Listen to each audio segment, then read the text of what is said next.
কাছে কেউ যদি প্রশ্ন করে, ও কোরআন, এই পৃথিবীতে নাজিল হওয়ার আগে তুমি কোথায় ছিলে? কেউ যদি প্রশ্ন করে, কোরআনে কারীম নিজে নিজের পরিচয় শোনায়, আমি কোথায় ছিলাম শোনো।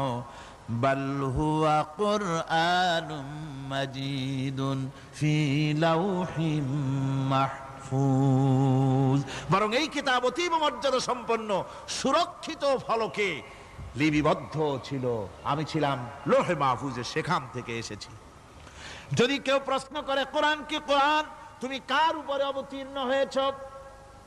জবাব কোরআন নিজেই দেয়, ওয়া আমিনু বিমা নুজিলা আলা মুহাম্মাদ ওয়া হুয়াল হাক্কু মির রাব্বিহিম।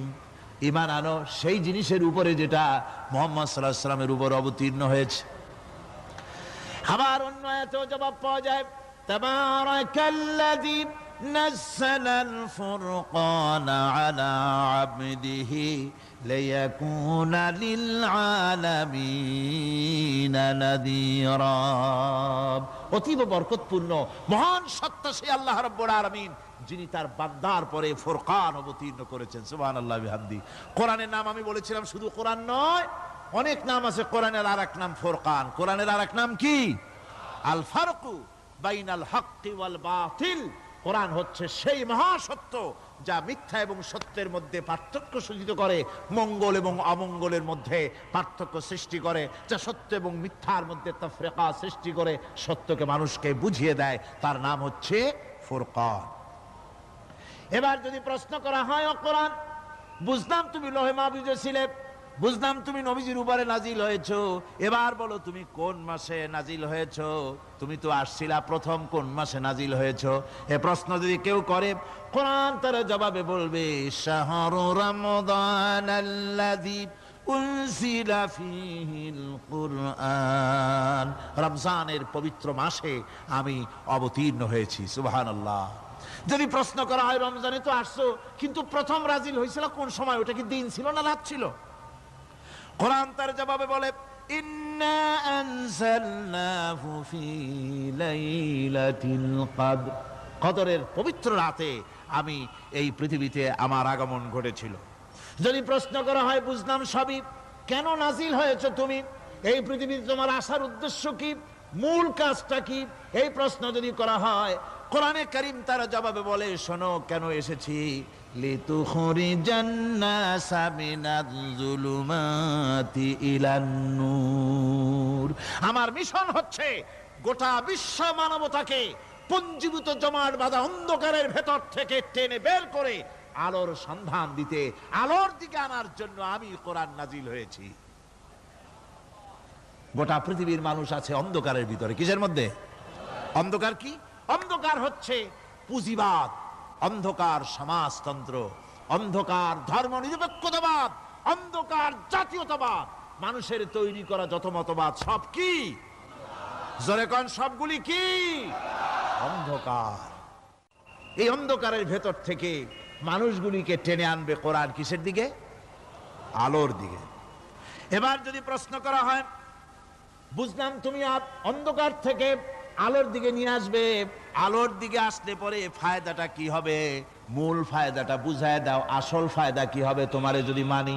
কোরআন তার জবাব দেয়, নিজের পরিচয় নিজে তুলে ধরে, ফামান তাবিআ হুদায়া ফালা খাউফুন আলাইহিম ওয়ালা হুম ইয়াহজানুন।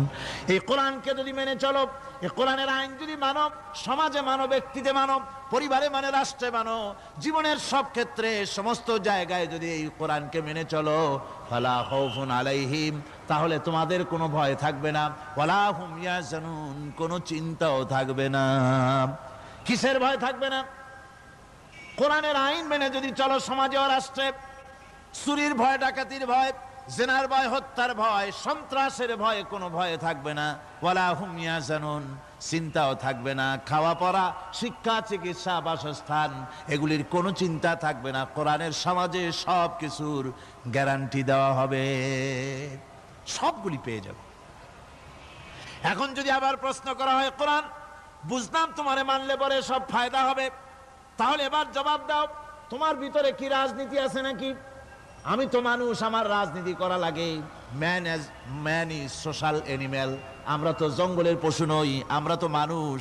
আমাদের সমাজ আছে, আমাদের পৌর নির্বাচন আছে, আমাদের জাতীয় নির্বাচন আছে, আমাদের কলকারখানা আছে, জমিন আছে, আমাদের রাজনীতি, অর্থনীতি, সমাজনীতি আছে, পারিবারিক নীতি আছে, অনেক নিয়ম মালা আছে, নিয়ম নীতি আছে।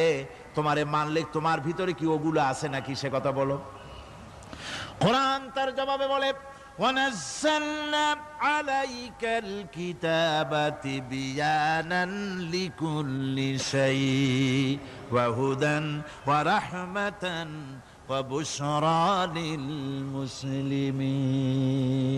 কোরআন জবাবে বলে শুনে রাখো, শুধু অর্থনীতি সমাজনীতি নয়, শুধু রাজনীতি আর শিক্ষানীতি যুদ্ধনীতি নয়, তোমার জীবনে যা কিছু দরকার, ইহকালে যা কিছু দরকার, পরকালে সব কথাগুলি আল্লাহ রব্বুল আলামিন আমি কোরআনের সিনার ভিতরে খুলে খুলে বর্ণনা করে দিয়েছেন।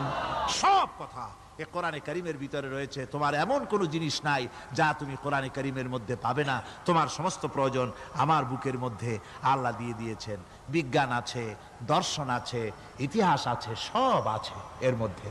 তবে কোরআনের মধ্যে বিজ্ঞান আছে বলে আমি এটাকে বিজ্ঞানের কিতাব বলবো না, দর্শন আছে বলে দর্শনের কিতাব আমি বলবো না, রাজনীতি আছে বলে কোরআনকে আমি রাজনীতির কোনো কিতাব বলবো না। কোরআন তাহলে কি? কোরআন হচ্ছে অর্থনীতি, সমাজনীতি, রাজনীতি, পারিবারিক নীতি, মানুষের জীবনের যা কিছু প্রয়োজন, সমস্ত নীতি মালার নীতি গ্রন্থের নাম হতেছে কোরআনে কারীম। সমস্ত নীতিমালার নীতি গ্রন্থ কোরআন।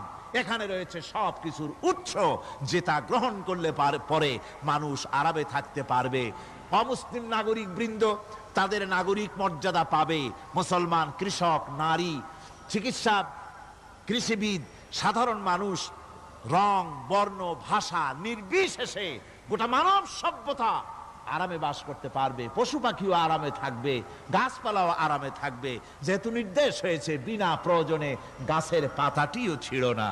ইসলামের সমাজ যদি চালু হয়, গাছেরাও আরাম পাবে, পাহাড়ও আরাম পাবে।